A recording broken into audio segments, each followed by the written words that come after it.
Well, no, you can't. You can't have a government like this without an income tax, but we don't want a government like this. This is not the kind of government that was designed by our founders of the country. It's not what was written in the Constitution. We've only had an income tax since 1913. But if you want a welfare state, and if you want to police the world and pay for the defense of Japan and Germany, send foreign aid to the Soviet Union, you not only need the income tax, you need the Federal Reserve to print up the money when the deficit is accumulated. So we think the government should be much smaller. If government is small, then you don't need an income tax. If you were president, would you work to phase out the IRS?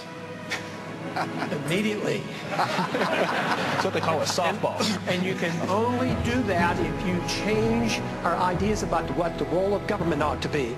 If you think the government has to take care of us from cradle to grave, and if you think our government should police the world and spend hundreds of billions of dollars on a foreign policy that we cannot manage, you can't get rid of the IRS. But if you want to lower taxes, and if you want the government to quit printing the money to come up with shortfall and cause all the inflation, you have to change policy.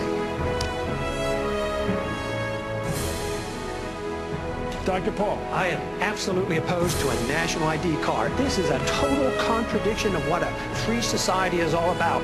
The purpose of government is to protect the secrecy and the privacy of all individuals, not the secrecy of government.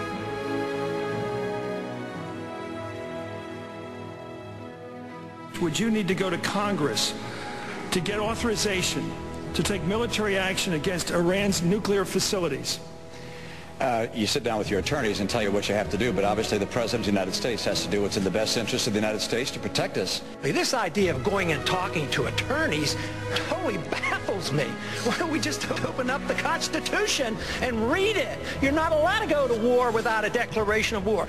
Now, as far as fleeting enemies go, yes, if there's an imminent attack on us,